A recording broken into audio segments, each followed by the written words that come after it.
हजरत नेमतुल्लाह शाह वली रहमतुल्लाह अलैह की ये पेशगोई भी है कि तीसरी आलमी जंग में रूस पर चाइना हमला करेगा, लेकिन फिर दोनों में सुलह हो जाएगी और एक ताकत अलिफ गालबन अमेरिका इस तरह तबाह होगा कि किताबों में उसका नाम सिर्फ बाकी रह जाएगा।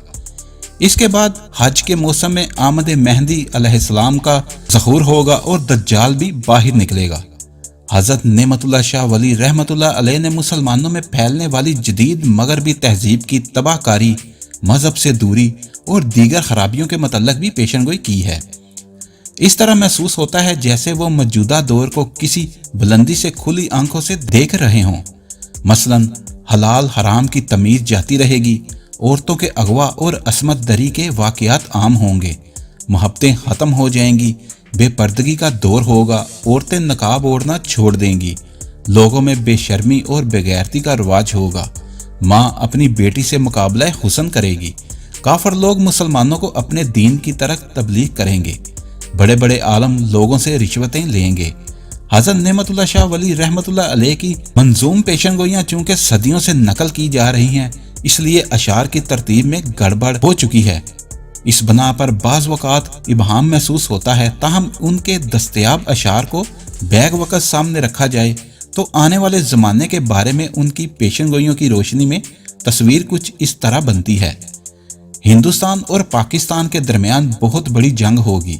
इस जंग में हिंदुस्तान को इब्तदा में पंजाब में कामयाबी होगी और दरियाए अटक का किनारा मैदान जंग बनेगा।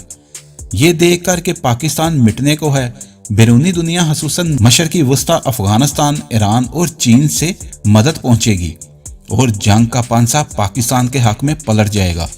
फिर इस्लामी फौजें हिंदुस्तान पर काबिज हो जाएंगी और 40 साल तक मगरब से आने वाले मुसलमान हुक्मरानों की ज़ेर क़यादत ज़बरदस्त अमन और मान रहेगा और खुशहाली होगी। लेकिन पाकिस्तान हिंदुस्तान की जंग का नतीजा एक आलमी जंग की शक्ल में भी निकलेगा, जिसमें दुनिया के तमाम ममालिक मुलव्वस होंगे और इंग्लिस्तान या अमेरिका में से एक मुल्क हमेशा के लिए नाबूद हो जाएगा।